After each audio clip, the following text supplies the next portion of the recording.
آبادی میں گئے، ایک جماعت جنگل بیابان میں گئی، کہیں پتا نہیں کہیں پتا نہیں، آخر وہ جماعت جو جنگل کے اندر گئی وہاں انہوں نے پوچھا کہ یہاں عبد الرحمان نام کا کوئی آدمی رہتا ہے؟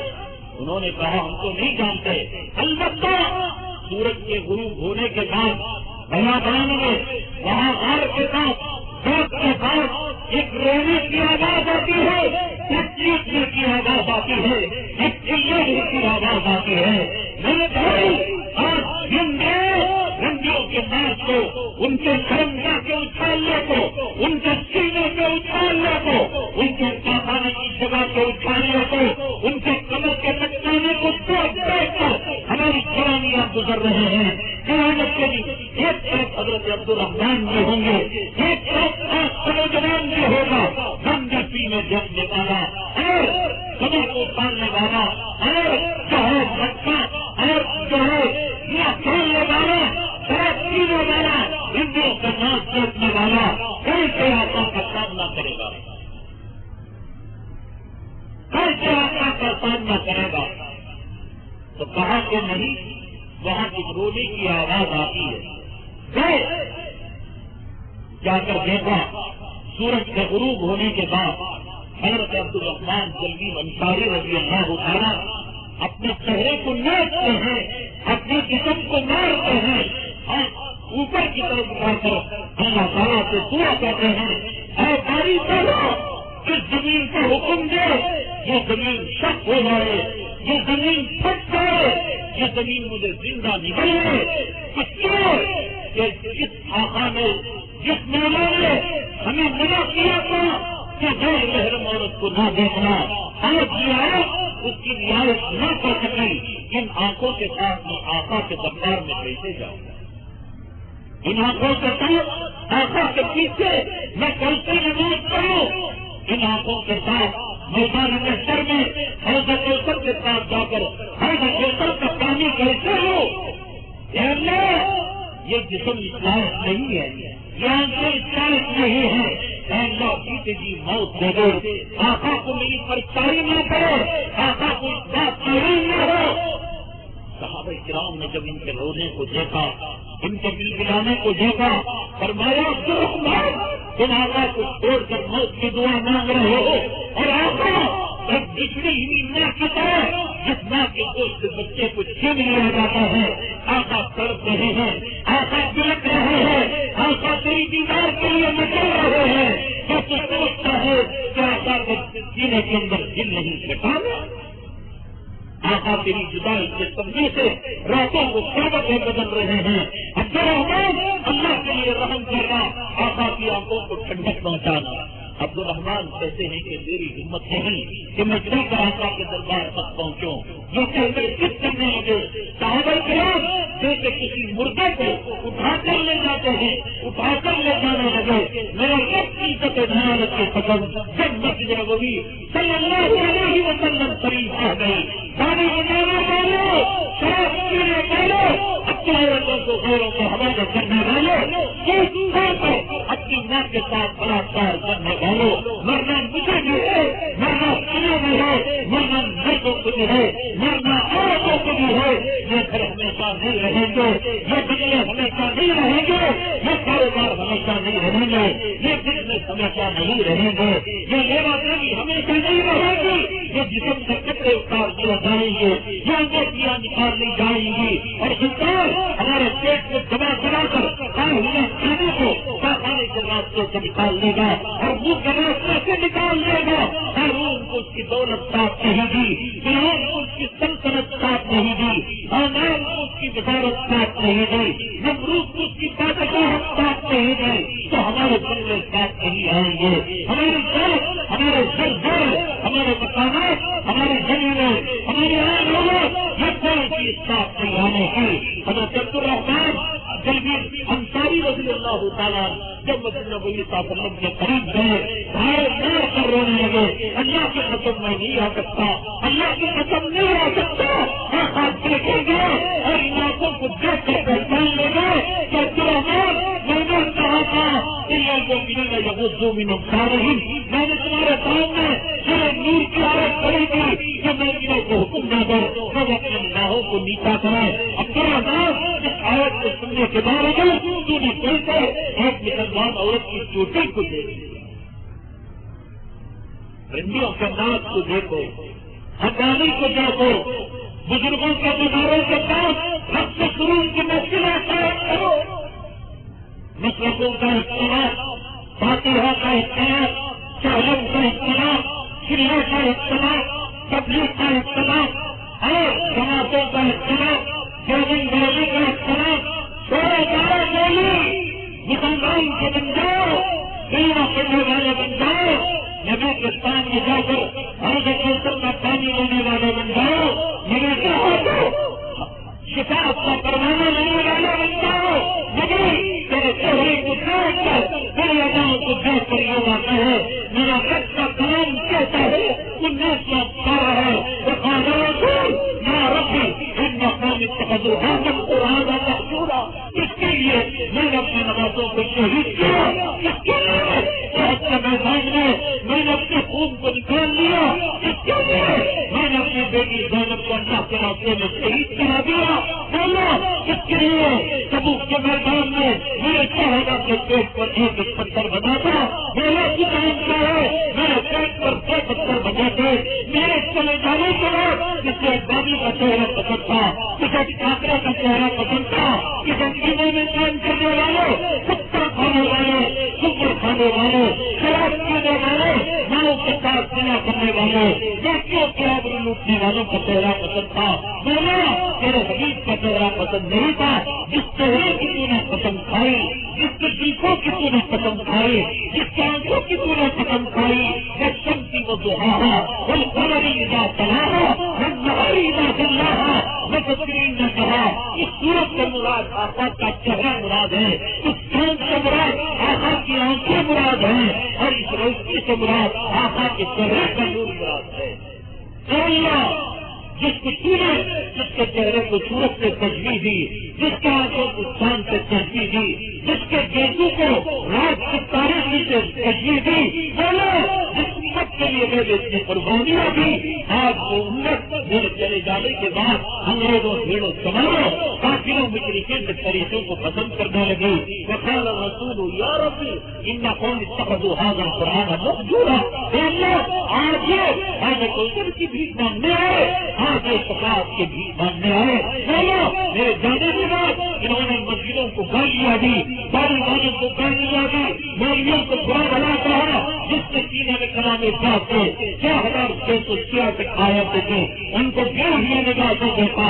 وقال الرسول یا ربی ان قوم اتخذوا هذا القرآن مهجورا. میرے جانے کے بعد انہوں نے تیرے رب کے کلام کو تیرے قرآن کو انہوں نے چھوڑ دیا.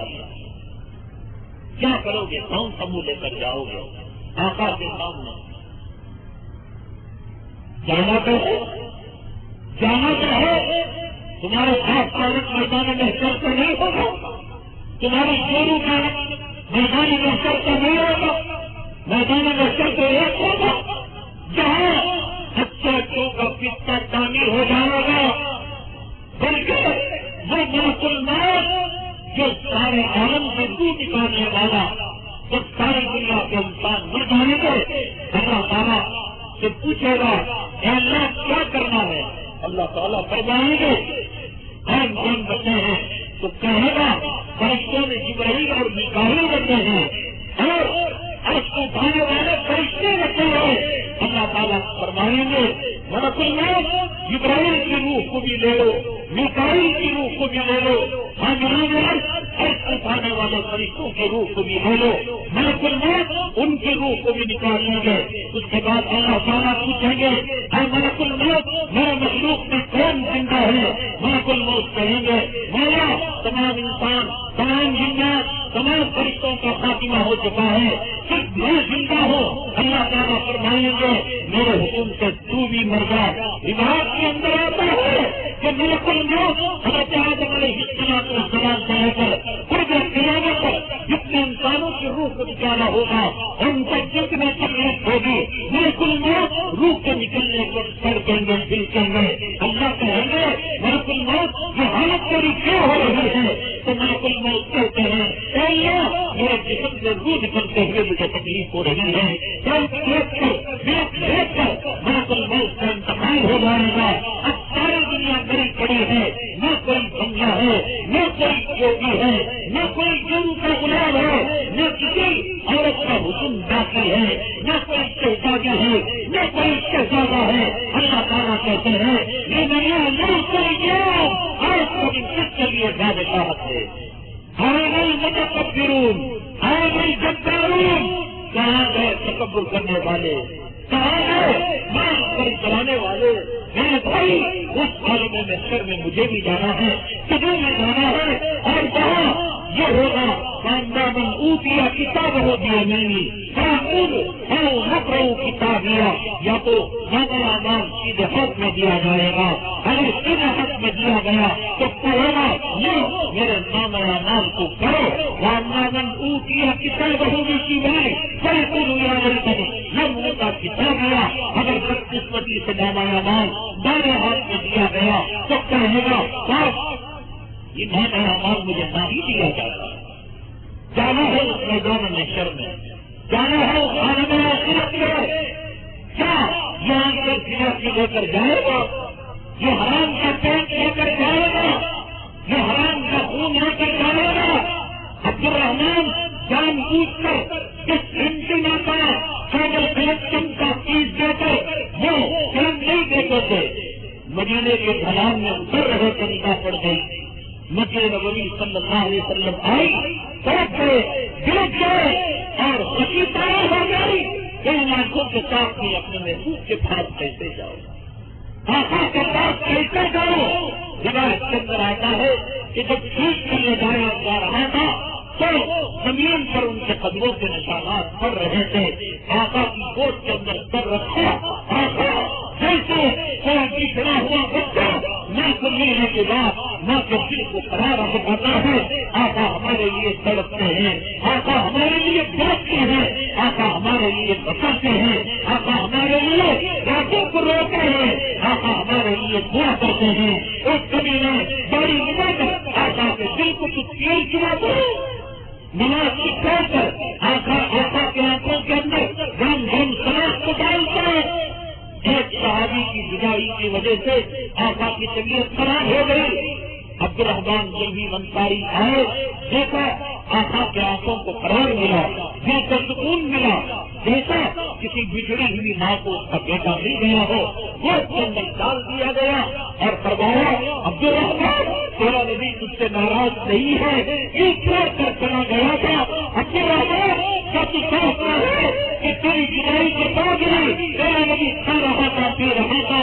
عبد الرحمان میرے رب کی عزت و جلالت کی قسم میرے جدائی کے بعد آج تک میں آرام کے لیے نہیں سویا، جب برسات چھیڑے جاتے پانی کے چھینٹے مارے عبد الرحمان یہ ہوش ہو چکے تھے، اور جب پانی کے چھینٹے مارنے کے بعد ہوش آیا، آقا کے چہرے کو دیکھا، فرمایا آقا آپ مجھے یہاں سے کا دیکھر خلید کرنے کے لیے اپنی نگاہ رحمت کچھ کرنا چاہیے، یہاں سے گناہ کر چکی ہے، یہاں سے گناہ کر چکی ہے، صبح شام رنڈیوں کا ناچ، صبح شام گانے، صبح شام دکھتے، صبح شام حرام کھانے کے گیت، زندگی میں ایک مرتبہ بال پر نگاہ پڑ گئی، کتنا بڑا صدمہ ہو گیا، کتنا بڑا حادثہ ہو گیا۔ اس کے بعد جب آقا کے چہرے کو دیکھا بے ہوش ہو گئے اور اسی حالت کے اندر کلمہ پڑھ کر اس دنیا سے رخصت ہو گئے۔ کیا گھروں کا ماحول، اور ہم اتنا طرح کا دلچا کریں، مسلمان داڑھی کسی پرندے کو اڑانا سکھایا جاتا ہے، اور دنیا میں کہیں پرندے کو اڑنے کی ٹریننگ اسکول ہے، دنیا میں کہیں مچھلیوں کو تیرنا سکھایا جاتا ہے۔ اگر مچھلیوں کو تیرنے کا اسکول ہو اور کوئی آدمی بورڈ لگائے جہاں مچھلیوں کو تیرنا سکھایا جاتا ہے، طوطے کو کبوتر کو اڑنا سکھایا جاتا ہے، تو لوگ کہیں گے دنیا میں ایک نمبر کا کھاوڑ ہے، بے وقوف ہے۔ پرندے کو کہیں اڑنا سکھایا جاتا ہے، مچھلی کو کہیں تیرنا سکھایا جاتا ہے، تو مسلمان کو کہیں ایمان بتایا جاتا ہے؟ مسلمان کے سامنے اسلام معاشرہ کی بات کہی جاتی ہے؟ مسلمان کو سود سے منع کرنے کی ضرورت، مسلمان کو ماں کے ساتھ زنا نہ کرنے کی تاکید کی ضرورت، مسلمان عورتوں کو شرم و حیا میں رہنے کی تاکید کی ضرورت ہے؟ کون کا ماحول دیکھ رہے ہیں، کون کا سماج دیکھ رہے ہیں، کون کا معاشرہ دیکھ رہے ہیں؟ قیامت کی ساری نشانیاں اب آنکھوں کے سامنے نظر آ رہی ہے، جس کا آقا نے فرمایا ایک زمانہ آئے گا اور کپڑا پہنی ہوئی ہوگی لیکن حقیقت میں ننگی ہوگی. یہ برقع یہ نیتی جس کو حدیث پاک میں فرمایا کہ عورت جب بے پردہ ہو کر بازاروں کے اندر گھومتی ہے، اس کے پاخانے کی جگہ پر شیطان دیکھ کر آنے جانے والوں کو زنا کی دعوت دیتا ہے. کتنا کٹا ہوا برقع پاخانے کی جگہ نظر آ رہی ہے، کتنا کٹا ہوا برقع سینے کا ناک نظر آ رہا ہے، کتنا کٹا ہوا برقع کمر کا پیمانے نظر آ رہا ہے، کتنا یا چکی برقع ہے. برقع کے نام پر، پردے کے نام پر، اور وہ بھی چکی برقع ڈال کر جسم کی نمائی، اور جو چہرہ چھپانا تھا وہاں اسکاف ڈال کر آنکھوں کے اندر آئیلائنر لگا کر لپسٹک لگا کر چہرے کا میک اپ کر کر چہرے کو دکھایا بھی جا رہا ہے، اور چکی برقع پہن کر بھیڑ سماروہ کی محفل سے گزرا بھی جا رہا ہے. کیا ان کا زمانہ؟ یہ برقع جن گھروں کے اندر برقع ہے اس کی ضرورت یہ ہے، اس کے اندر اتنی بے حجابیاں، اور جو بے حجاب عورت ہے اور بے شرم عورت ہے اور رنڈی لڑکی ہے اس کا کیا کہنا. اس لیے میرے بھائی ہر نفس کو موت کا ذائقہ چکھنا ہے، ہر انسان کو جنازے کی سواری میں جانا ہے، ہر انسان کو قبرستان کا پیون بننا ہے. کبھی قبرستان سے گزرتے ہوئے یہ بھی تو دیکھ لیا کر کہ یہاں پر کتنے ایسے فرق خبر سے پیون بن چکے ہیں، یہاں کے کتنے مالدار، کتنے امیر، کتنے کروڑپتی، کتنے متولی، کتنے قاضی اور کتنے جو شہزادے اس قبرستان کے اندر مدفون ہیں. جب کیا کرتے تھے آگے پیچھے ان کے باری گھاٹ کتے ان کے نام کا نعرہ لگایا کرتے تھے. آج ان کی قبر کے پاس کوئی کتا بھی نہیں، کوئی شراب بھی نہیں چل رہا ہے. اس لیے توبہ کر لیں، موت سے پہلے اپنی زندگی کو سدھار لے. میرے رب کی تو جلالت کے قسم تجھے عزت ملے گی، تجھے کامیابی ملے گی، تجھے سربلندی ملے گی. تو اگر حکومت میں مقام پانا چاہتا ہے، عزت کی راحت کی زندگی گزارنا چاہتا ہے اور عزت کی محنت مرنا چاہتا ہے، یہ زندگی کے آثار ایسے نہیں ہیں. ایمان کی طرف لوٹ کرا، اسلام کی طرف لوٹ کرا، قرآن کی تعلیم قائم کر دے. اگر وہ قرآن پڑھنا پڑھانا شروع کر دے، پسند کھا لے، مرتے دم تک گاڑی نہیں مڑاؤں گا، مرتے دم تک جو ہے نماز کو نہیں چھوڑوں گا، اپنی عورت کو بے پردہ نہیں بھیجوں گا. ایسی شادی کرو کہ جہاں پر بے پردگی ہوتی ہو، جہاں پر دنیاوی اعتبار سے رسوم و رواج کو ادا کیا جاتا ہو، مرد عورتوں کو نہیں بھیجوں گا. سب سے پہلے جا کر یہ جو جہنم کا کیبل کنیکشن لگا ہوا ہے اس کو نکال کر پھینک دوں گا، ٹی وی کا جنازہ نکال دوں گا. میرے بھائی اگر تیرے گھر کے اندر ناچ گانا ہو، تیری ماں مر رہی ہو، تیرا باپ مر رہا ہو، اللہ کی قسم ملک الموت روح نکالنے کے لیے جو فرشتے بھیجیں گے وہ رحمت کے نہیں عذاب کے فرشتے بھیجیں گے. رحم کر اپنے ماں پر، رحم کر اپنے باپ پر. اور اللہ کا قرآن کہتا ہے شیطان دل میں وسوسہ ڈالتا ہے، ارے بھائی زندگیاں گزر گئی، سر کے بال سفید ہو گئے، دادا ہو گئے، نانا ہو گئے، اب تو تمہیں کھا کر بلی ہٹی جائے گی تو کیا ہوگا؟ ایسی بات نہیں ہے. اللہ تعالیٰ کہتے ہیں یا عبادی الذین اسرفوا لا تقنطوا من رحمت اللہ. ہے وہ لوگ جنہوں نے جو ہے گناہوں کے اندر سیاحتی کی ہے اور جو گناہوں کے سمندر میں ڈوب چکے ہیں، اللہ کی رحمت سے مایوس ہونے کی ضرورت نہیں ہے. اللہ بڑے رحم کرنے والے، اللہ معاف کرنے والے.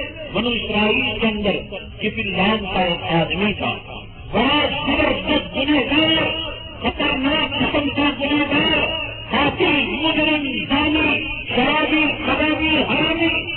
کوئی گناہ ایسا نہیں کہ جس کو اس نے انجام نہ دیا ہو۔ 99 آدمیوں کا قتل کیا، 100 آدمی کے پاس گیا اور اس سے مسئلہ پوچھا تو کہا کہ ظالم 99 آدمیوں کا قتل کر کر اور پھر مسئلہ پوچھتے ہیں، اللہ تجھے کبھی معاف نہیں کرے گا، جب معاف نہیں کرے گا تو تجھے بھی قتل کر دوں گا۔ تو سنچری پورا کر دیا، 100 آدمیوں کو مار دیا، انتقال ہوا، زنا، شراب، حرامی بنا، حرام کا کھانا پینا۔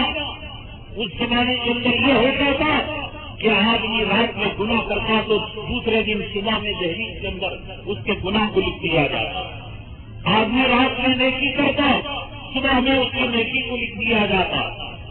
تو وہاں جب اس کا انتقال ہوا دہلیز کے اندر لکھا ہوا ملا، اللہ کی طرف سے کفیل کی مغفرت ہو گئی، اللہ نے اس کے گناہوں کو معاف کر دیا۔ اور اللہ وقت کے پیغمبر کو حکم دیتا ہے وہ کفیل کو غسل دے، کفن دے اور اس کی نماز جنازہ پڑھائے۔ بنو اسرائیل کو تعجب ہونے لگا، داڑھی مڈی زندگی گزری، کوئی بات نہیں، ابھی تمہاری سانس چل رہی ہے، موت تک توبہ کا دروازہ کھلا ہوا ہے، میری ماں اور بہنیں ہندو کی طرح زندگی گزر گئی، کوئی افسوس کی بات نہیں، ابھی توبہ کا دروازہ کھلا ہوا ہے۔ اللہ نے وقت کے پیغمبر کو حکم دیا کہ وہ ان کو غسل دے، کفن دے، نماز جنازہ پڑھے۔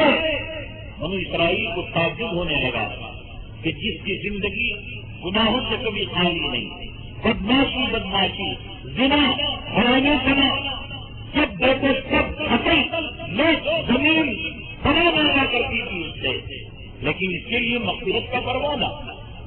پیغمبر بھی تعجب کرنے لگے، اللہ تعالیٰ نے وہی کی، اے پیغمبر جب 99 آدمیوں کو قتل کرنے کے بعد 100 عالم کے پاس پہنچا اور 100 عالم نے جب کہا کہ اللہ تیری توبہ کو قبول نہیں کرے گا، اس کو بھی قتل کر دیا، تلاش کرتا رہا، تو ایک صاحب نے کہا پورا قریے کے اندر ایک اللہ والا رہتا ہے، وہاں جاؤ اور اس کے ہاتھ میں تم توبہ کرو۔ تو چنانچہ توبہ کرنے کی نیت سے یہ جا رہا تھا، بدقسمتی کی بات یہ کہ اس قریے کو پہنچنے سے پہلے اس کا انتقال ہو گیا۔ جب اس کا انتقال ہوا اس کی روح کو لینے کے لیے رحمت کے فرشتے بھی آئے، عذاب کے فرشتے بھی آئے، نمازیں چھوٹ گئی، داڑھی کو مڈا لیا، گھر کے اندر ٹی وی رکھ لیا، سود کھا لیا، لیکن یاد رکھو اللہ کی رحمت ہمارے گناہوں سے کہیں زیادہ ہے۔ حدیث پاک میں آتا ہے، حدیث قدسی میں اللہ تعالیٰ فرماتے ہیں، اے میرے بندے تو رات سے زیادہ میرے پاس گناہ لے کر آ، سمندر کے ہاتھ سے بڑھ کر میرے پاس گناہ لے کر آ، لیکن میری رحمت میرے گناہوں کے مقابلے میں زیادہ ہے۔ مایوس ہونے کی ضرورت نہیں، جب رحمت کے فرشتے آئے اور عذاب کے فرشتے آئے، رحمت کے فرشتے کہنے لگے یہ توبہ کرنے کے لیے جا رہا تھا، ممکن تھا کہ توبہ کر لیتا، تو عذاب کے فرشتے کہنے لگے توبہ تو نہیں کیا تھا نا، گناہ میں زندگی گزری، قتل میں زندگی گزری، اور زنا میں حرامی قدم میں زندگی گزری، اور جیسے زندگی گزری ویسے اس کا جو ہے اختتام ہوگا اور جیسے اس کی موت آئے گی۔ دونوں فرشتے لڑنے لگے۔ اللہ تبارک تعالیٰ نے ایک فرشتے کو انسانی شکل میں اور ان کا قضیہ کرانے کے لیے اللہ نے بھیجا، کہا کہ فرشتوں کی جماعت تم کیوں آپس کے اندر اختلاف کر رہے ہو؟ رحمت والے فرشتے نے کہا ہم جو ہے ان کی روح لینا چاہتے ہیں اور اس کی وجہ یہ ہے کہ توبہ کرنا چاہتا تھا، اور عذاب کے فرشتوں نے کہا چاہتا تو تھا لیکن نہیں کیا، گناہوں کے اندر زندگی گزری۔ تو اس فرشتے نے کہا دیکھو توبہ کی بستی سے اگر اس کے قدم قریب ہیں یا کہ گناہوں کی بستی سے اس کے قدم قریب ہیں، ناپ کر دیکھو گناہوں کے بستی سے اگر دور ہو چکا ہے اور توبہ کے بستی کے قریب ہے تو گویا یہ توبہ کر چکا ہے، یہ رب کا فیصلہ ہے، اور اگر توبہ کی بستی سے دور ہے اور ابھی گناہ کی بستی میں ہے تو عذاب کے فرشتے اس کی روح کو نکالیں گے۔ جب ان کے قدموں کو ناپا گیا تو صرف ایک قدم آگے تھا توبہ کی بستی میں، اللہ نے کہا کہ میری رحمت غالب آ گئی ہے اور رحمت کے فرشتوں تم اس کی روح کو نکال کر لے جانا۔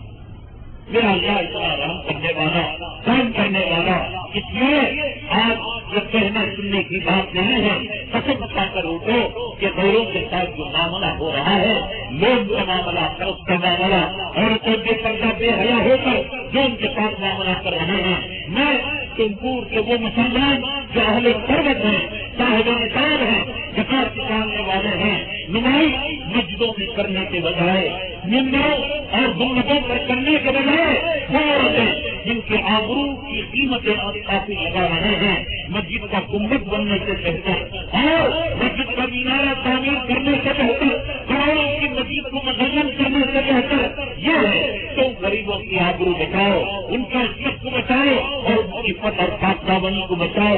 اللہ تعالیٰ سے دعا ہے اللہ تعالیٰ ہمارے نوجوانوں کو صراط مستقیم پر چلائے، اللہ تعالیٰ ہمارے عورتوں کو حضرت قتیبہ، حضرت زینب اور حضرت ابن حامد اور امہات المؤمنین کے طریقوں پر چلائے، اللہ تعالیٰ آج کے کہنے اور سننے کو قبول فرمائے۔ پر پیسہ لینا بالکل حرام ہے، اور غیروں کے ساتھ عورتوں کا معاملہ کرنا، غیر ہماری عورت کو دیکھے اور چھوئے، ان سے بات کرے، یہ بھی بہت بڑی بے شرمی کی بات ہے۔ کیا 3 بار اجمیر شریف کو جانے سے حج کا ثواب حاصل ہوگا؟ یہ کسی کتاب کے اندر نہیں لکھا ہے۔ اللہ کی عزت و جلالت کی قسم کھا کر کہتا ہوں کہ خود خواجہ امیر رحمۃ اللہ علیہ نے بھی یہ بات نہیں کہی ہے۔ اگر کوئی آدمی حضرت خواجہ معین الدین چشتی اجمیر رحمۃ اللہ علیہ سے یہ قول لے کر آئے گا کہ انہوں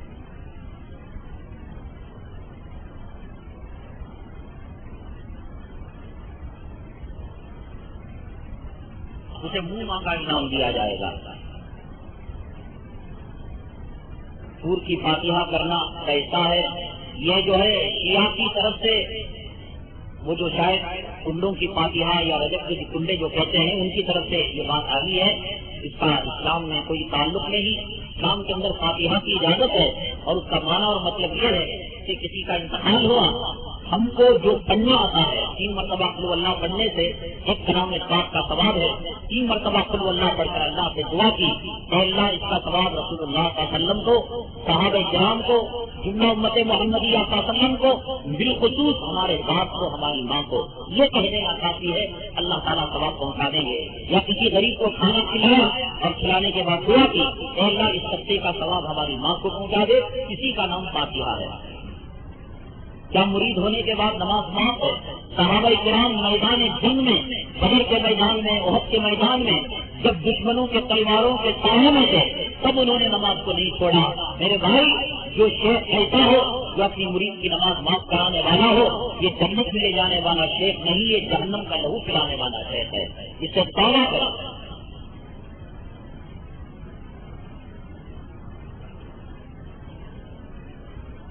اصل پیری اور مریدی کیا ہے؟ پیری مریدی جیسے ڈاکٹر اور حکیم ہمارے بیماریوں کا علاج کرتے ہیں جسمانی، آنکھ خراب ہو گئی آنکھ کے ڈاکٹر کے پاس گئے، جسم خراب ہو گیا کھجلی ہونے لگی ڈاکٹر کے پاس گئے، ایسے ہی ہماری روحانی علاج کرنے کے لیے ہم علماء کے پاس جاتے ہیں اور شیوخ کے پاس جاتے ہیں، اولیاء کرام کے پاس جاتے ہیں، اور اولیاء کرام ہمیں بیعت کرتے ہیں تو وہ شیخ ہو گئے اور ان کو ماننے والا مرید ہو گیا، وہ پیر ہو گئے، مرشد ہو گئے، اور ان کو ماننے والا جو ہے ان کا مرید ہو گیا۔ مرید کے معنی چاہنے والے کے، ارادہ کرنے والے کے، یعنی صراط مستقیم کا ارادہ کرنا، جنت کا ارادہ کرنا۔ جیسے ڈاکٹروں میں اصلی نقلی ڈاکٹر ہوا کرتے ہیں، ایسے ہی یہ ولیوں کے اندر بھی اولیاء شیطان بھی ہوا کرتے ہیں، اولیاء رحمان بھی ہوا کرتے ہیں۔ یہ آپ اولیاء رحمان کے ہاتھ میں بیعت کریں، اولیاء شیطان کے ہاتھ میں بیعت نہ کریں۔ بالوں کو ڈئی لگانا کیسا ہے؟ نوجوانوں میں عام ہو گیا ہے۔ مہندی جو عوام ہاتھ میں لگاتی ہے، نیچرل مہندی، پتوں کو پیس کر، یا جو راجستھان کی مہندی آتی ہے، یہ مہندی داڑھی کو لگانا، سر کے بالوں کو لگانا سنت ہے۔ ورجنل مہندی، نیچرل مہندی، مہندی کے نام کی کالی مہندی یا مہندی کے نام کا پاؤڈر اگر ملتا ہے یا ڈئی کالا، یہ حرام ہے، ناجائز ہے مردوں کو لگانا۔ یاد رکھیں، اس حالت کے اندر موت ہو گئی، رحمت کے فرشتے نہیں آئیں گے۔ نیچرل جو لال مہندی ہے وہ داڑھی کو لگانا، حجاب لگانا، سر کے بالوں کو لگانا سنت ہے، جناب محمد رسول اللہ صلی اللہ علیہ وسلم کی حجاموں کی دکانوں کے اندر کالے رنگ کی مہندی کے نام پر یا کالے رنگ کا جو حجاب اور ڈائی لگایا جاتا ہے اس کو لگانا حرام ہے. اگر کوئی امام اس کو لگاتا ہے اس کے پیچھے نماز پڑھنا مکروہ تحریمی ہے. انہوں نے کہا ہے کہ آپ کا بیان کیوں سخت ہوتا ہے. دیکھیے ایک تو ہوتا ہے جھڑی پڑتی ہے اور ایک ہوتی ہے برسات اور ایک ہوتا ہے طوفان اور ایک ہوتا ہے سیلاب. آج کے زمانے کے اندر کوئی ہنسنے ہنسنے کی بات نہیں, ذرا غور سے سنیں آپ. وہ سارے لوگ کہتے ہیں وہ کیا عالم نہیں کا, وہ کیوں سخت نہیں بیان کرتے, تم کیوں سخت بیان کرتے ہو. ہر عالم کی شان الگ ہوتی ہے, ہر پھول کی مہک الگ ہوتی ہے, ہر پھل کی مٹھاس الگ ہوتی ہے. آم کے اندر ہزاروں قسمیں ہیں, مچھلیوں کے اندر ہزاروں قسمیں ہیں. حضرت عمر کی شان اور ہے, صدیق کی شان اور ہے, عثمان کی شان اور ہے, علی کی شان اور ہے. تو اسی طرح ہمارے زمانے میں جو علماء ہیں ہر عالم کی شان اور ہے, ہر حدیث کی شان اور ہے. میں قاری صاحب جیسا نہیں بن سکتا, قاری صاحب میرے جیسے نہیں بن سکتے. ویسی قراءت اگر مجھے کہا جائے میں نہیں پڑھ سکتا اور ایسی تقریر ان کو کہا جائے وہ نہیں کر سکتے. ہمارے امام صاحب نے جو نعت پڑھی قیامت تک مجھے مار مار کر نعت پڑھ رہا ہے, نہیں پڑھ سکتے. وہ نعت پڑھنے کی شان اور ہے, بیان کرنے کی شان اور ہے, سوچنے کا انداز الگ ہوا کرتا ہے. دیکھو آج جو گاڑیاں ہیں, گاڑیوں کے اندر جو کسی تقریر ان کو کہا جائے وہ نہیں کر سکتے. ہمارے امام صاحب نے جو نعت پڑھی قیامت تک مجھے مار مار کر نعت پڑھوائے, نہیں پڑھ سکتے. وہ نعت پڑھنے کی شان اور ہے, بیان کرنے کی شان اور ہے, سوچنے کا انداز الگ ہوا کرتا ہے. دیکھو آج جو گاڑیاں ہیں, گاڑیوں کے اندر جو ہارن ہوا کرتا ہے وہ اپنی اپنی رفتار کے حساب سے ہوا کرتا ہے. کار کا ہارن الگ ہوتا ہے, سائیکل کی بیل الگ ہوا کرتی ہے, ٹرین کے اندر ہارن الگ ہوا کرتا ہے. اور جو سواری کا خطرہ جتنا بڑا ہوتا ہے اس کا ہارن اتنا ہی بڑا ہوتا ہے. لاری اس کا خطرہ زیادہ ہوتا ہے, اسکوٹر سے بڑا اس کا ہارن ہوتا ہے. کار اس کا خطرہ کم ہوتا ہے لاری سے تو اس کا ہارن کم ہوتا ہے لاری سے. تو جس کا خطرہ بڑا ہوتا ہے اس کا شور بھی زیادہ ہوتا ہے. اگر کوئی ٹرین والا ڈرائیور یا کوئی گاڑی چلانے والا سائیکل کی بیل کو لے کر مارتا رہے گا, خود بھی مرے گا, سامنے والا بھی مر جائے گا. تو آج جو برائیاں آ رہی ہیں یہ برائیاں طوفانوں کی شکل میں آ رہی ہیں, سیلاب کی شکل میں آ رہی ہیں. تو اس سے بچنے کے لیے اسی انداز کا ہمیں جو ہے فکر اور بند تعمیر کرنا چاہیے. اب جو ہے آ رہا ہے سیلاب اور طوفان, ایک آدمی چھتری لے کر گیا تو چھتری بھی جاتی ہے, ٹھکری بھی جاتی ہے. یہ چھتری کام نہیں آتی, بہت بڑا جام تعمیر کرنا پڑتا ہے اس سیلاب کو روکنے کے لیے. آج گناہوں کا سیلاب عورتوں کی طرف سے, مردوں کی طرف سے, زمین کی طرف سے, آسمان کی طرف سے حدیث پاک میں آیا ایک زمانہ آئے گا جتنے بارش کے خطروں سے زیادہ ہوں گے. بدقسمتی سے آج ہم اس زمانے کے اندر ہیں تو کتنے آئے سیلابوں کے شکل میں, طوفان کی شکل میں. اور آج کے زمانے کے مختلف حکیم کا میٹھا حلوہ دینے کی کوشش کرے. اب کوئی پوچھے کہ یہ بات کیا اسلام میں جائز ہے؟ کیا آپ نہیں جانتے اللہ کے حبیب پاک آقا دو عالم والوں کہتے ہیں رسول اللہ صلی اللہ علیہ وسلم رحمت والے تھے, شیریں زبان والے تھے. بظاہر اعمال کے اندر جماعت کے بیان میں ایک روایت کو نقل کیا گیا ہے. اللہ کے حبیب پاک صلی اللہ علیہ وسلم نے فرمایا میرا یہ چاہتا ہے کہ میں مصلی پر کسی اور کو کھڑا کروں. وہ لوگ جنہوں نے جماعت کو چھوڑ کر اپنے گھروں کے اندر نماز پڑھتے ہیں, میرا جی چاہتا ہے مدینہ منورہ کی ساری لکڑیوں کو گھر کے اندر جمع کرو اور اسے آگ لگا دو. لیکن کیونکہ گھر کے اندر عورتیں اور بچے رہتے ہیں, عورتیں اور بچوں کا مسجد میں آنا ضروری نہیں ہے اور آگ لگانے سے وہ مر جاتا ہے, اس لیے آپ نے کہا کہ میں آگ نہیں لگا رہا ہوں. مجھے یہ کہو یہ آگ لگانا کون سی رحمت کا معاملہ ہے؟ یہ آگ لگانے کا مسئلہ کون سا نرمی کا مسئلہ ہے؟ آقا دو عالم صلی اللہ علیہ وسلم کے بارے میں کیا نہیں رہا تھا کہ حضرت عمر فاروق رضی اللہ تعالیٰ جب توریت کا مطالعہ کرنے لگے نبی کریم صلی اللہ علیہ وسلم کا چہرے اندر غصے کی وجہ سے ہمارے کسانوں کی طرح سرخ ہو گیا. مجھے بتاؤ کہ حضرت عمر کیا توریت پڑھ کر عیسائی ہو سکتے تھے؟ ہمارے لیے نبی کو غصہ ہونے کی کیا ضرورت تھی؟ نبی کو تو رحمت بنا کر بھیجا گیا تھا, لیکن غصہ ہونے کی جگہ پر غصہ کرنا بھی یہ ایمان کی علامت ہے. ہماری ماں کی آبرو کے ساتھ کوئی کھیلے, ہماری بیٹی کے آبرو کے ساتھ کوئی کھیلے اور ہم کہیں کہ صاحب ہم نرمی کا معاملہ کریں.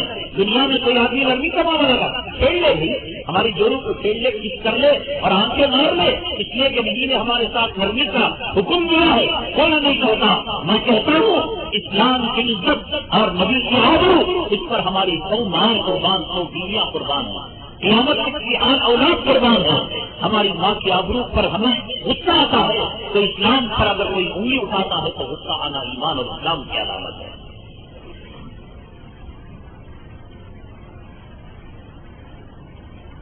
بیان کرنے بیٹھتے ہیں تو کتا اور برے جانور کا برا جانور لکھا ہے، سور کہنے سے شرم آتی ہے ان کو، نام لیتے ہیں، کیا یہ صحیح ہے؟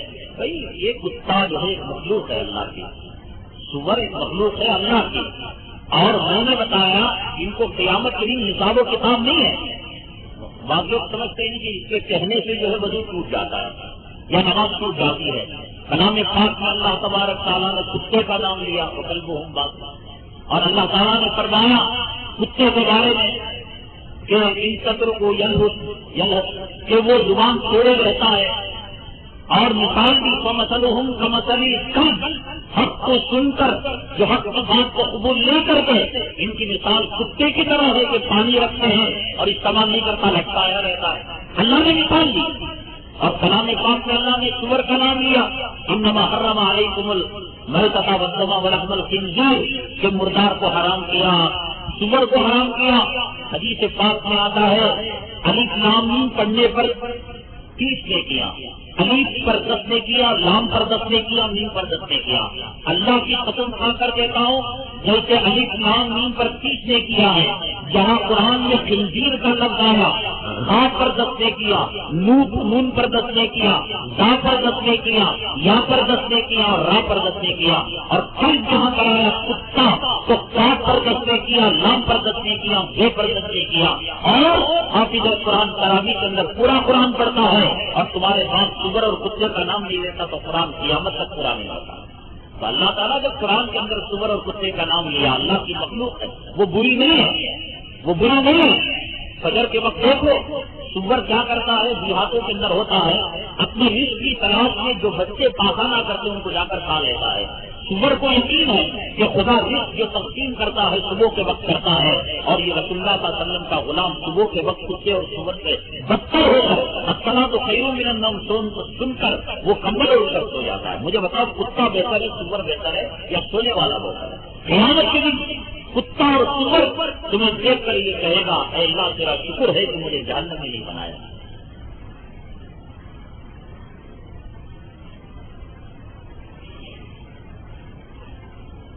داڑھی کی صحیح مقدار کیا ہے؟ فقہا نے لکھا ہے ایک مشت داڑھی رکھنا ہے۔ یہ جو کشکشی داڑھی رکھتے ہیں فلموں میں کام کرنے والے لمبو کی طرح، تو لمبو کا کئی پکڑ کر جہنم میں جائیں گے، سمجھ گئے؟ آپ جا کر ہوٹل کے اندر ایک پلیٹ اڈلی بڑا کرتے ہیں، وہ آدھی اڈلی 100 وڑا لا کر دیا تو خوب کیوں سے کھا رہے ہیں؟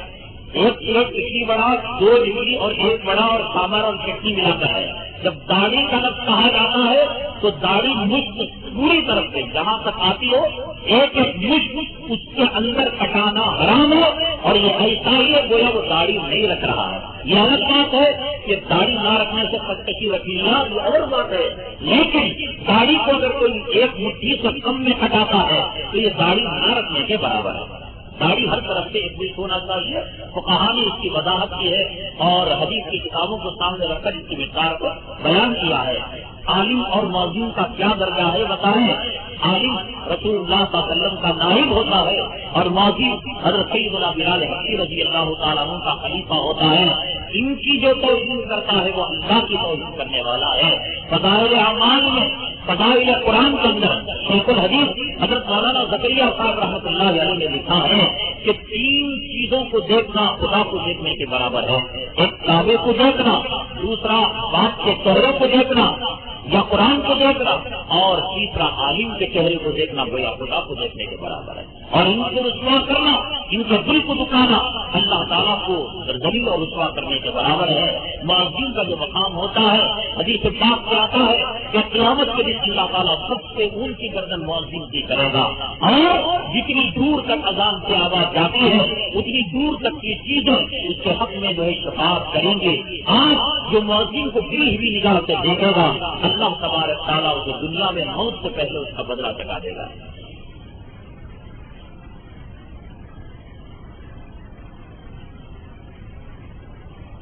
12 آدمی کو میں نے عجیب شریف بھیجا ہے، کیا مجھے ثواب ملے گا؟ حدیث پاک کے اندر آتا ہے لا تشد الرحال الا الى ثلاثه مساجد، مسجدوں آدمی جو سفر کی نیت کرتا ہے عبادت کے طور پر صرف 3 مسجدوں کی طرف کر سکتا ہے، ایک کعبے کی طرف، دوسرا مسجد نبوی صلی اللہ علیہ وسلم کی طرف، اور تیسرا بیت المقدس کی طرف۔ فقہاء نے محدثین کرام نے لکھا ہے ان 3 مسجدوں کے علاوہ کسی اور جگہ عبادت کی نیت کے ساتھ جانا یہ جو ہے گناہ کا کام ہے۔ اجمیر کو اگر کوئی یہ سمجھ کر جاتا ہے کہ میں حج کرنے کے لیے جا رہا ہوں یا عبادت کے لیے جا رہا ہوں، یہ ایسے ہی چلا گیا اور جانے کے بعد کسی بزرگ کے مزار کے پاس جا کر مسنون دائرے میں رہ کر شرک کیے بغیر اور گناہ کا کام کیے بغیر اگر وہ اظہار ثواب کر لیتا ہے، دعا کر لیتا ہے تو کوئی برا کام نہیں ہے، لیکن اسی نیت سے اسی ارادے سے سفر کرنا یہ حدیث کے خلاف ہے۔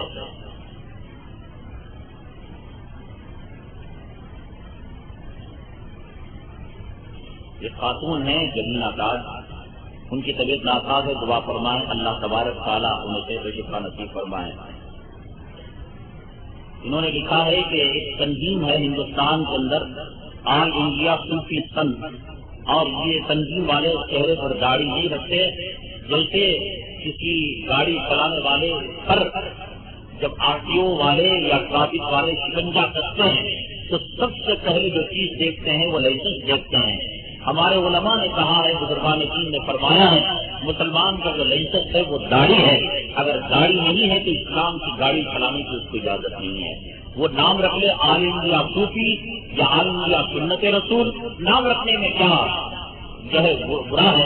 اگر کوئی حبشی اپنے آپ کو چونے کا نام رکھ لے یا اپنے آپ کو برف کا نام رکھ لے یا اپنے آپ کو جو ہے انڈے کا نام رکھ لے تو برا نہیں ہو جاتا۔ ایسے ہی صوفی سن نام رکھ کر اگر سنت کے خلاف وہ زندگی گزارے گا تو اللہ کے یہاں وہ مقبول نہیں ہوگا۔ چاروں اماموں کو ماننا ضروری ہے یا کسی ایک کو یا ان کو چھوڑ کر کسی اور اماموں کو مانا جا سکتا ہے؟ چاروں اماموں کا اختلاف حلال مکروہ حرام مباح آتا ہے تو وہ ایک ہی چیز سب ہے، تو الگ الگ حکم یہ کیسے ہے شاید یہ پوچھنا چاہتے ہیں۔ دیکھیے اللہ کے حبیب پاک صلی اللہ علیہ وسلم کے بعد صحابہ کرام کے اندر کئی مسئلوں کے اندر اختلاف تھا۔ ایک صحابہ کی جماعت جس کو حلال کہتی تھی اسی کے بارے میں دوسری صحابہ کی جماعت حرام کہتی تھی، ایک صحابہ کی جماعت جس کو مکروہ کہتی تھی دوسری صحابہ کی جماعت اس کو مباح کہتی تھی۔ تو یہ اختلاف رہا ہے امت کے اندر، اسی اختلاف کو ختم کرنے کے لیے اللہ نے اس امت کے اندر 4 امام بنائے۔ امام کی اتباع ہر مسلمان کے لیے لازم نہیں ہے، 2 ہی چیزیں ہیں انسان کو زندہ رہنے کے لیے، کھانا پینا اور کپڑا پہننا۔ یا تو خود سے کپڑا پہنے کھانا پکائے، یا کوئی اگر پکا رہا ہو تو اس کا پکا ہوا کھانا کھائے، یا تو خود سے کپڑا سلے یا کوئی درزی سل رہا ہو تو اس کو سلا کر جو ہے اپنا کپڑا پہننا ضروری اور کھانا پینا ضروری۔ ایسے ہی شریعت مطہرہ پر عمل کرنا ضروری ہے۔ شریعت یہ نہیں کہتی کہ تم امام حنیفہ کے کے نقش قدم پر چلو ورنہ جہنم میں جاؤ گے۔ شریعت کہتی ہے اگر تمہارے اندر قوت اجتہاد ہے تو تم اجتہاد کر کر قرآن و حدیث کے مسائل نکال کر خود عمل کرو، اگر قوت اجتہاد نہیں ہے تو تقلید کرو، اور تقلید کرنا ہے تو یہ جو 4 ائمہ کرام ہیں اس لیے کہ دنیا کے اندر کئی ائمہ ہیں۔ علامہ انور شاہ کشمیری رحمۃ اللہ علیہ فرماتے ہیں ساری زندگی میری کوشش رہی کہ ان 4 مسلکوں کے مقابلے میں کوئی ایک نیا مسلک میں تیار کروں۔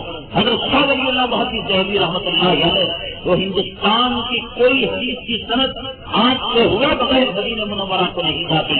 ان کا بھی قول یہ ہے کہ میں نے بھی یہ کوشش کی کہ 2 مرتبہ ان مسلکوں سے بغاوت کر کر کوئی نیا مسلک تیار کروں، لیکن چاہتے نہ چاہتے ہوئے ان 4 مسلکوں ہی کے اندر مجھے پناہ لینی پڑی اور اس کے علاوہ کوئی چارہ کار نہیں ہو سکا۔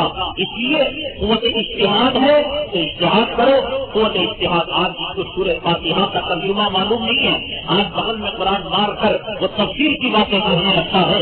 جسے بخاری شریف کی بخار کی ہوا نہ لگی ہو، آج وہ بخاری کا بخار اس کو آیا ہوا ہے. جب وہ قرآن اور حدیث اتنی سستی نہیں. کلام پاک کے اللہ نے جہاں یہ بات انصاف فرمائی، وَلَقَدْ يَسَّرْنَا الْقُرْآنَ، یہ لوگوں کو دھوکہ دیتے ہیں کہ اللہ نے کہا کہ قرآن آسان کیا ہے، یقیناً آسان کیا ہے، آگے بڑھو. فَهَلْ مِن مُدَّكِرٍ، ہے کوئی اس سے نصیحت حاصل کرنے والا؟ قرآن سے نصیحت حاصل کرنے کے لیے سینکڑوں علوم کی ضرورت ہے. وہ علوم کو تم نے حاصل کر لیا. قوت اجتہاد کی ضرورت ہے. قوت اجتہاد مل گئی تو پھر تم امام بن سکتے ہو. اماموں کی جو ہے تقلید کرنے کی کوئی ضرورت نہیں ہے. جو غیر مقلدین ہیں اہل حدیث پر، وہ لوگ اپنے کسی عالم کو مانتے ہیں، اپنے کسی بڑے کو مانتے ہیں. پر حنفیوں میں ان میں یہ ہے کہ کروڑوں اربوں حنفی ایک ابو حنیفہ کو مانتے ہیں. بنارس کا غیر مقلد بنارس کے عالم کو مانتا ہے. دلی کا سلفی دلی کے مولوی کو مانتا ہے. بنگلور کا اہل حدیث انٹرنیٹ کا رہنے والا عبد المتین جوناگڑھی کو مانتا ہے. چاندی روڈ میں رہنے والا احمد اللہ قریشی کو مانتا ہے. یہی فرق ہے. کروڑوں حنفی ایک ابو حنیفہ کو مانتے ہیں. اربوں شافی ایک امام شافی کو مانتے ہیں. ہزاروں حنبلی ایک احمد بن حنبل کو مانتے ہیں. اور یہ جو بٹے ہوئے ہیں غیر مقلد، ان کے سینکڑوں امام اس وقت ہندوستان کے اندر موجود ہیں. ان کا عرب کا الگ امام ہے، یو ایس اے کا الگ امام ہے، اور انگلینڈ کا برطانیہ کا الگ امام ہے، کنٹروورٹ کا الگ ہے. اور اس سے بہتر تو یہ ہے جب تقلید کرنا ہی ہے تو 14ویں صدی کے پرفتن زمانے میں کسی عالم کی تقلید کرنے کے بجائے خیر القرون کے کسی بزرگ کی اتباع اور تقلید کیوں نہ کی جائے. حوالی کرنا کیسا ہے؟ نعت اگر ہے رسول اللہ صلی اللہ علیہ وسلم کی شان میں قصیدہ ہے یا حمد ہے اللہ کی شان میں کر سکتے ہیں. لیکن میوزک کا استعمال، جیسے کہ میں نے تقریر کے دوران کہا، نبی کریم صلی اللہ علیہ وسلم نے بجنے والے گھنگرو کو جانوروں کے پیروں سے یہ کہہ کر نکال دیا کہ اگر بجنے والا گھنگرو رہے گا تو رحمت کے قریب سے نہیں آ سکتے. تو اگر کوئی آدمی اللہ کا نام لے کر، نبی کا نام لے کر بینڈ باجے کا، میوزک کا، موسیقی کا استعمال کرتا ہے، اور آج کل تو لوگ کہہ رہے ہیں کہ موسیقی ایک فن ہے، ایک آرٹ ہے اور معرفت کا خزانہ ہے، اللہ کی ذات و جلالت کی قسم یہ ایسے ہے جیسا کوئی آدمی پیشاب کو زمزم سے تعمیر کر رہا ہے. نبی تو یہ کہہ رہے ہیں کہ وہی کو بکثر المزامیر کہ مجھے دنیا میں موسیقی کو ختم کرنے کے لیے بھیجا گیا. آج کوئی ملعون شیطان کے نسبے سے پیدا ہونے والا اس موسیقی کو معرفت کہتا ہے تو گویا وہ پیشاب کے قطروں کو زمزم سے تعبیر کر رہا ہے. موسیقی جہنم کی چیز ہے اور قرآن کی تلاوت یہ جنت کی چیز ہے. یہ دونوں کبھی جو ہے برابر نہیں ہو سکتے.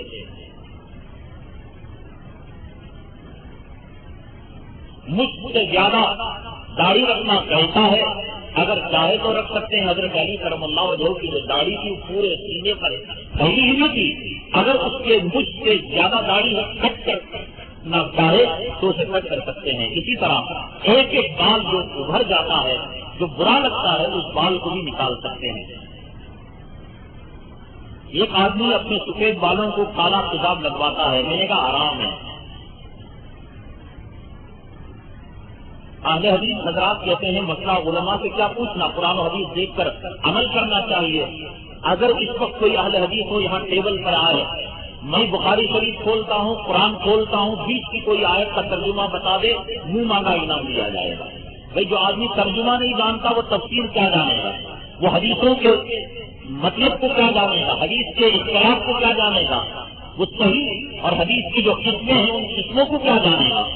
یہ حدیث کا فن جو ہے کوئی معمولی فن نہیں ہے، یہ تفسیر کا فن کوئی معمولی فن نہیں ہے.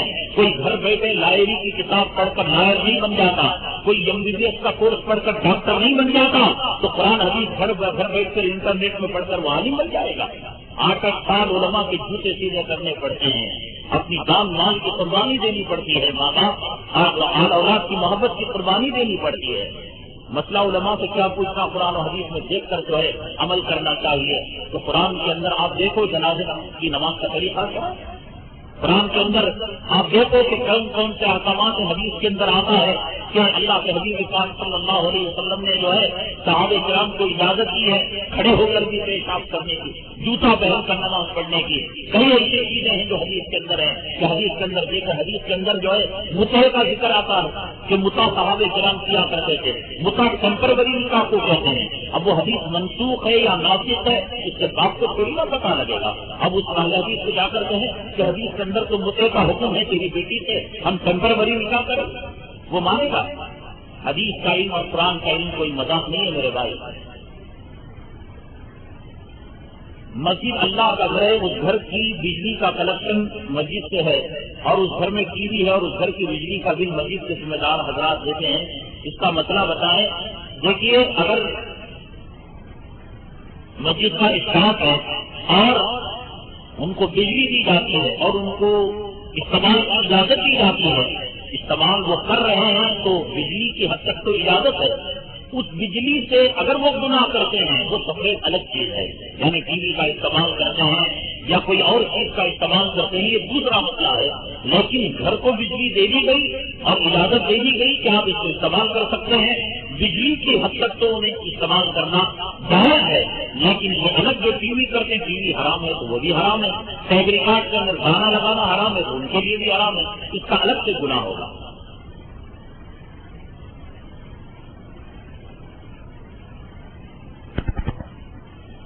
جب کسی مرد کا انتقال ہو جاتا ہے تو بوڑھی عورتیں اس مرد کی بیوی کو کھینچ کر اس کے شوہر کی میت کے پاس بٹھا کر کہلاتی ہیں کہ اس کا مہر معاف کر دے. اس کا مسئلہ بتائیں. زبردستی کٹکے مار کر مہر معاف کرانے سے معاف نہیں ہوتا. اور حدیث پاک میں آتا ہے اللہ کے حبیب پاک صلی اللہ علیہ وسلم نے فرمایا کہ جو شوہر نکاح کرتا ہے، مرد نکاح کرتا ہے، دفتر کے اندر تو لکھا دیا 2780 پرچے، 7780 پرچے یا 1 لاکھ روپے لکھا دیا اور دل میں ارادہ کیا کہ مجھے مہر نہ دینا ہے. حدیث میں آتا ہے وہ بیوی سے ملتا ہے تو زنا کرتا ہے. اور جب زنا کرتا ہے تو جو بچے پیدا ہوئے حرام کے بچے پیدا ہوئے، زنا کے بچے پیدا ہوئے. اس لیے مہر چھوٹا رکھیں اور ادا کرنے کی کوشش کریں اور پہلی رات سے ملاقات سے پہلے جو رقم ہو ادا کر دیں یا بیوی سے معاف کرا لیں. یہ رقم جو عورتوں کو لے جا کر بنگڑیاں پھوڑ کر شوہر سے زبردستی معافی کروائی جاتی ہے، یہ قیامت کے دن معتبر نہیں ہوگی. یا عورت شوہر کا دامن قیامت میں پکڑے گی. یہ میاں بیوی کا رشتہ قیامت میں نہیں رہے گا، بھائی بہن کا نہیں رہے گا. کہے گی کہ تو مجھے مہر دینا تھا یہاں سے، وہ کہے گا روپیہ پیسہ تو نہیں ہے. تو بیوی کہے گی جو تو نے حج مبرور کیا ہے وہ حج مبرور دے دے. وہ کہے گا حج تو اللہ نے قبول نہیں کیا، میں سود کے پیسے سے چٹ فنڈ کے پیسے سے گیا تھا، وہی اللہ نے منہ پر مار دیا. تو ایک کام کر کمینے میرے گناہ تو اپنے اوپر لے لے. اس لیے میرے بھائی یہ کرنا جاہلانہ کافرانہ رسم ہے، اس کو نہ کرا. بہت سے علماء بڑی نرمی سے بیان کرتے ہیں، آپ سختی سے کیوں بیان کرتے ہیں؟ میں نے اس کا جواب آپ کو دے دیا. جی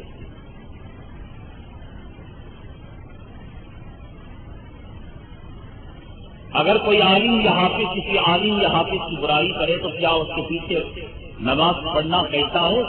دیکھو عالم اور حافظ کی برائی کرنے کے بارے میں عام مسئلہ ہے. مولوی کی برائی کرے یا حافظ کی برائی کرے یا جاہل عالم حافظ کی برائی کرے. فتاوی عالم گیری کے اندر لکھا ہوا ہے کہ اس کے بارے میں اندیشہ ہے، کان کھول کر سنیں. عالم کی برائی ہے، چوری کرنا چوری ہے، بینک میں چوری کرو یا جھوپڑی میں چوری کرو. عالم کی برائی عالم کرے یا عالم کی برائی جاہل کرے. عالم کی برائی کا وبال فتاوی عالم گیری کے اندر لکھا ہے کہ اس کے بارے میں اندیشہ ہے کہ اس کا خاتمہ ایمان سے ہٹ کر ہوگا. اللہ ہماری حفاظت فرمائے.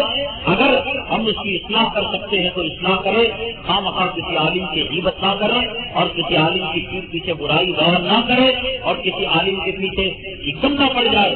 ہاں اس عالم کے کسی عمل سے امت کو نقصان پہنچ رہا ہے. جیسے میں بیٹھا ہوں اور میں کہہ رہا ہوں کہ صاحب تم میری فوٹو پکڑو. اب بیان کے اندر کہہ رہا ہوں کہ فوٹو پکڑنا گناہ کا کام ہے اور میں بیان کے اندر کہہ رہا ہوں کہ جہیز لینا گناہ ہے اور پھر میں اپنے بیٹے کے لیے جہیز لے رہا ہوں. تو اگر کوئی عالم ممبر رسول کے اندر کھڑے ہو کر میرے بارے میں کہتا ہے کہ اندر کا بیان کے اندر کہتا ہے کہ فوٹو لینا حرام اور خود فوٹو کو پکڑواتا ہے، جہیز لینا حرام اور خود جو ہے جہیز لیتا ہے، تو یہ کہنے کی اجازت ہے اس لیے کہ امت عالم کے نقش قدم پر چلتی ہے اور امت دھوکے میں پڑ سکتی ہے کہ بھائی مولانا کا عمل تو ہمارے لیے نمونہ ہے، تو اس کو بتانے کے لیے ایک دودھ بیچنے والا دودھ کے اندر پیشاب ملا کر بیچ رہا ہے، تو ایک آدمی جو اس عیب کو جانتا ہے ضروری ہے، یہاں مسلمان کا عیب چھپانا ضروری نہیں، اس کا عیب کو بتانا ضروری ہے، اس لیے کہ اس عیب سے عام مسلمانوں کا مفاد وابستہ ہے،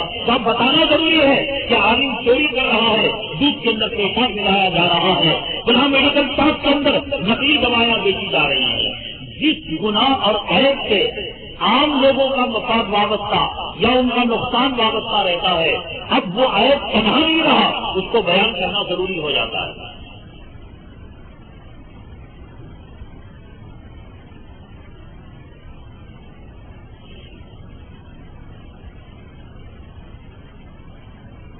ٹو ویلر گاڑی کے اندر قرآن کی آیت یا نعت کا ہارن لگانا کیسا ہے؟ یہ بہت بڑی توہین ہے، اس لیے کہ قرآن شریف بہت اونچا کلام ہے، بہت اونچا کلام ہے۔ رسول اللہ صلی اللہ علیہ وسلم کی اسی طرح رنگ ٹون کے اندر آپ نے مجھے فون کیا تو فون میں اذان بج رہی ہے، صبح کی شام کی قرات ہو رہی ہے، لوگ سمجھتے ہیں کہ دینداری ہے، یہ دینداری نہیں، قرآن شریف کی توہین ہے۔ ایک آدمی 25,000 کا فون لیا، 50,000 کا فون لیا، اب اسے کہا گیا بھائی یہ جو تو فون لیا کیا بات سے لیا؟ کبھی تو انکمنگ میں نے دیکھا نہیں، آؤٹ گوئنگ دیکھا نہیں صاحب میں اس میں الارم رکھانے کا کھابڑ دیں گے، 50,000 کا فون 10 روپے کی الارم مل جاتی ہے بازار، تو بڑی چیز خرید کر چھوٹا استعمال ہو، اللہ کا نام بہت بڑی چیز ہے اور اسے چھوٹی چیز کے لیے استعمال کیا جائے، انکمنگ کال کے لیے، آؤٹ گوئنگ کال کے لیے، یہ اللہ کے نام کی توہین ہے۔ تعلیم لگایا اللہ اکبر آ رہا ہے، سمجھ گئے؟ ہمارے گھر کے اندر تو دین کا ماحول ہے، یہ اللہ کے نام کو بلانے کے لیے چھوٹے کام کے لیے استعمال کیا جا رہا ہے، سمجھ گئے؟ بہت بڑی توہین ہے۔ اسکولوں میں مکاتب کے اندر بچہ جب پیشاب کو جاتا ہے تو اشارہ کرتا ہے، چھوٹی انگلی سے اشارہ کرتا ہے، بیت الخلا کو 2 انگلیوں کا اشارہ کرتا ہے۔ فرض کرو کہ اس اسکول کے اندر وہ بچہ پیشاب کو جا رہا ہے، کھڑے ہو کر استاد کا نام لیتا ہے، قاسم صاحب کہاں بول رہا ہے، قاسم صاحب سمجھ میں نہیں آ رہا، نہیں میرا قاسم صاحب بولنے کا مطلب پیشاب ہو، اور تمہارے بابا کا نام لیا تو پاخانہ، تو توہین ہوئی نہیں ہوئی؟ پیشاب اور پاخانے کو جانے کے لیے باپ اور بیٹے کا نام لینا توہین ہوئی کہ نہیں ہوئی؟ کہ چھوٹی چیز کے لیے بڑا نام لیا جا رہا ہے، تو کالنگ رنگ کے لیے اللہ کا نام لینا اللہ کے نام کی توہین ہے۔ رنگ ٹون کے اندر قرآن کا استعمال کرنا اور نعت کا استعمال کرنا یہ توہین ہے۔ اسی طرح 4 ویلر کے اندر اسٹارٹر میں آپ نے اسٹارٹ لگایا، سبحان الذی سخر لنا ھذا، اب خوش ہو گئے بھی ہمارے کار کے اندر دین کا بات، وہ تو لگا دیا، اب پھر منزل تک پہنچنے تک بھیڑوں چماروں کے گانے بج رہے۔ اصل میں کیا ہے، جب وہ لگ جاتا ہے تو پڑھنے والا دعا پڑھتا نہیں، خاموش رہ جاتا ہے۔ یہ انگریزوں کی چال ہے کہ دعا مسافر نہ پڑے، جس کو سن کر وہ خاموش ہو جائے اور سننے سے دعا ادا نہیں ہوتی۔ بھائی میں نے خطبہ نکاح پڑھایا، اب یہ نوشا بیٹھے، میں نے ان کو پوچھا کیا تم نے قبول کیا؟ شاید ریکارڈ چلا دیا، میں نے قبول کیا تو ان کا نکاح ہوگا کیا؟ تو جب تک اس کار کے اندر سبحان الذی سخر لنا ہوا اور دعا میں نہیں پڑھی تو کیا میری دعا ہو جائے گی؟ یہ سازش ہے کہ دعا کو پڑھوا کر ہماری دعاؤں کے سلسلے کو ختم کیا جا رہا ہے۔